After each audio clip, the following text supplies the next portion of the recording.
خب درود بر شما همراهان گرامی. من در این درس میخوام چند راه و چگونگی سلف استادی خودخوان کار کردن بر روی یک نوشته یا یک متن یک ریدینگ تکست رو بهتون بگم. پیشاپیش این رو بگم که یه گزارش کوتاه فارسی دارم ولی خود درس به انگلیسی هست. کوشش میکنم کمی آرومتر سخن بگم که پی بردن به آموزش برای کسانی که در رده بیسیک و الیمنتری هستن آسان تر باشه.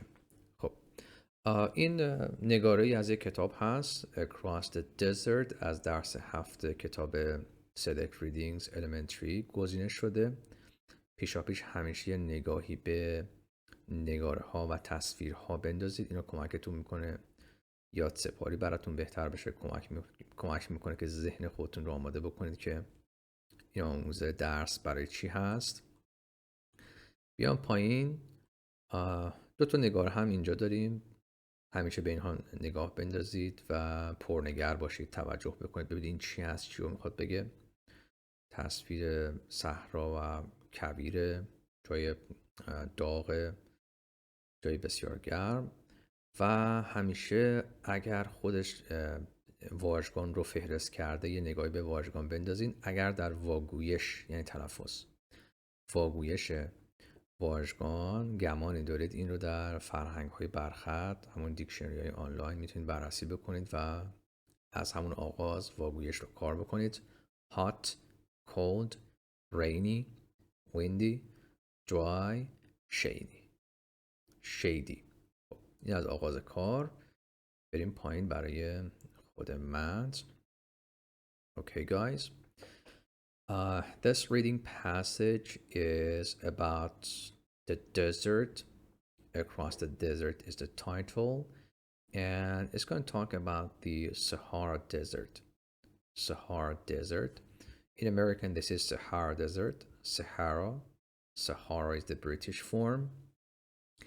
When you are focusing on a reading passage like this, the first thing you need to pay attention to is the voice of the reading. That is, if the reading text has a voice, try to listen to the voice.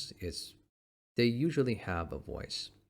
Listen to the voice, listen to the pronunciation of the words, listen to the intonation, and if by any chance the reading has no voice, you can just simply copy paste them. You can use Google Translate, copy paste them. Use Google Translate to read the text for you so that you get to know and understand the different pronunciations. The second thing you need to pay attention to is the list of new words. Every reading passage like this has some new words. Of course, I've already chosen the new words and made a list. I will show you in a couple of minutes. Always pay attention to the new words and try to make meaningful sentences with the new words. Try to find synonyms and opposites and try to find definitions on online dictionaries. Okay guys, this is the reading passage about the Sahara Desert, and in the next slide I will show you the new words and the rest of the lesson. Well, this is the face of the lesson I've prepared. The prerequisite English course, Unit 7, Across the Desert. The first thing I need to prepare is a list of what I want to cover. Sections. I will focus on vocabulary items, grammar, and focus on prepositions. If you have any new prepositions in the text, always work on it. If you have any prefixes or suffixes which you think might be helpful, work on it. And if you have any collocations, also work on the collocation. This is very important. Very important. So if you want to self-study a lesson like this, make a list, prepare a list, and here write what you are going to cover. We will have these items, these 5 items here down below. The first one is a vocabulary item. I've prepared I've made a list of these new vocabulary items here. The first one is desert. Desert. Here I've written this is a noun. Here I have the definition for that. After the definition, I have some sample sentences. This is the key point. Find the new words. Write their parts of speech here, noun, adjective, adverb, for example. And always try to use them in a meaningful context, in a meaningful sentence. This is the key point. Let's go. Desert, a large area of land that has very little water and very few plants growing on it. Many deserts are covered by sand. This is the definition. Examples. They traveled many miles across burning desert sands. The Lut Desert, widely referred to as Dasht Lut, is a large salt desert located in the provinces of Kerman and Sistan, Balochistan. Next one, dry. Dry, not wet or sticky, without water or moisture.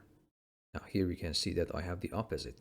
If you have any synonyms or opposites, always write them in front of that word so that you will learn another word. Wet is the opposite of dry. Store onions in a cool, dry place. Some plants grow better in dry soil. Make sure that the surface is clean and dry before you start to paint. Get lost. Get lost is a verb. Unable to find your way. Not knowing where you are. Example, we're completely lost. We got lost in the woods. Woods is a small forest. We always get lost in New York. I got thoroughly lost on the way here.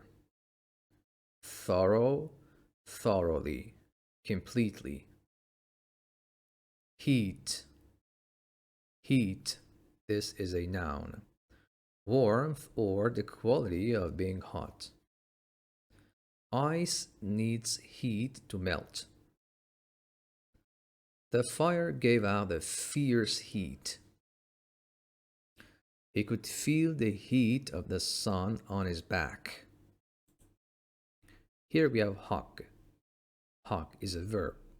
Embrace. Embrace is the synonym for that. To put your arms around somebody and hold them tightly, especially to show that you like or love them. She hugged him tightly. She went to her children and hugged them tightly. They put their arms around each other and hugged. The next word is quit. Quit. This is a verb. Stop trying. Stop doing something. He finally quit working at the age of 68. Here, please pay attention that after quit, I used ing. I don't think they are going to quit now. The majority of smokers say that they would like to quit the habits. The next word is shade. Shade. This is a noun. An area that is dark and cool under or behind something.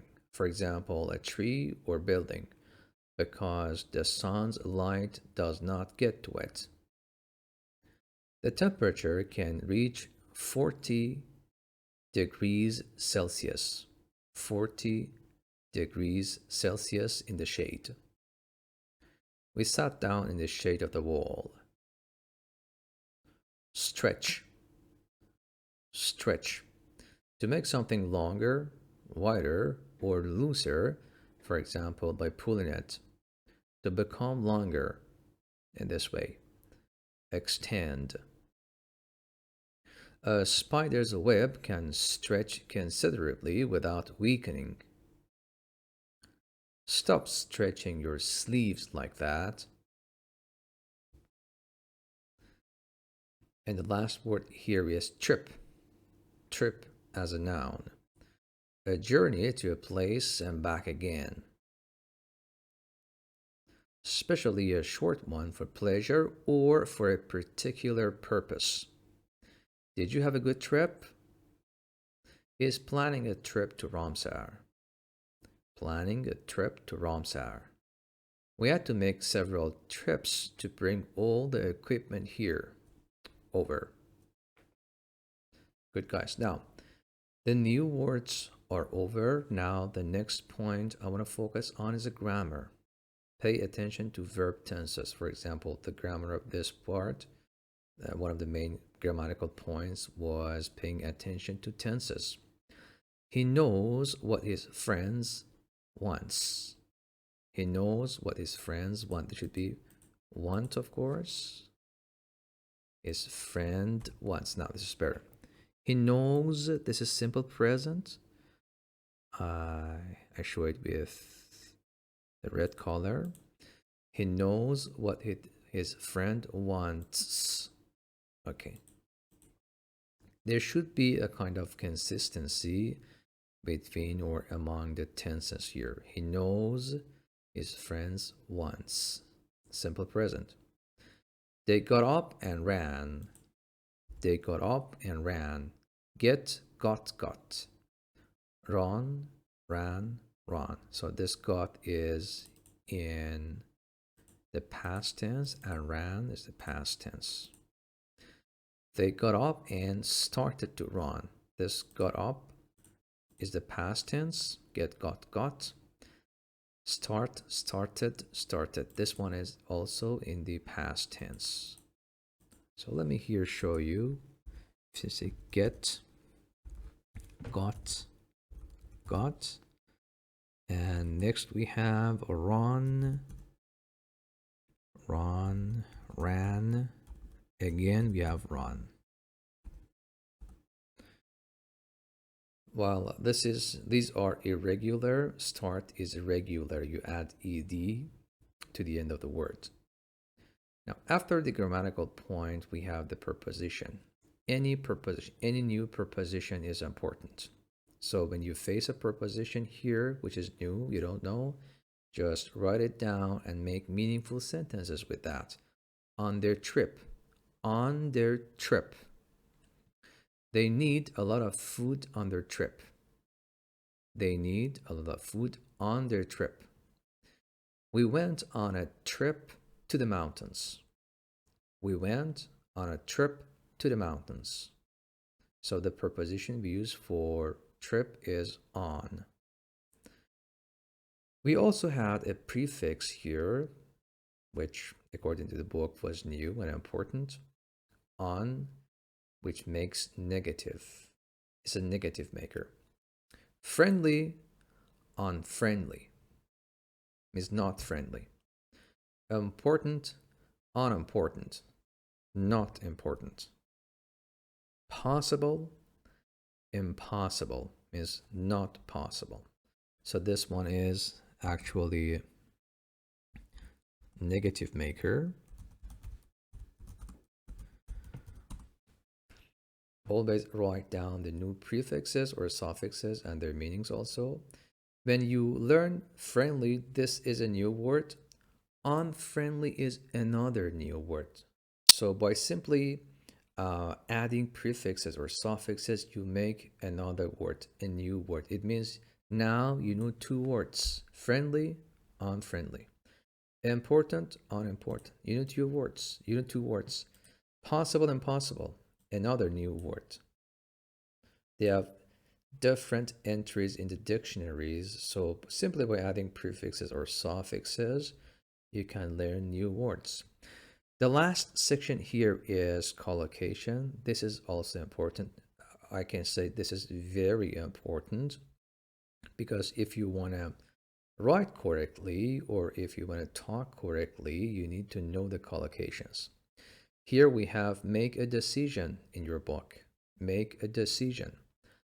I want to think about it a bit longer before I make a decision. I think he has made the right decision. Another collocation was related to the trip. Take a trip, make a trip, plan a trip. You can say, let me use this one, use slash here. I can say take a trip, make a trip, plan a trip. They took a trip down the river. This is very frequent, very common. Take a trip. We had to make several trips to bring all the equipment over. And he is planning a trip to Vienna. He is planning a trip to Vienna. Okay, guys, thank you. Thank you so far, so good. I hope this lesson was useful. This lesson was helpful, as I told you before. After listening to a text, listening to the voice of the text, go for the new vocabulary items, for new grammatical points. Work on any prepositions. Work on any prefixes or suffixes you have, and work on collocations. These are the steps, especially these 5 ones, are the key steps to learning a new lesson as a self-study. Thank you very much, guys. Thank you.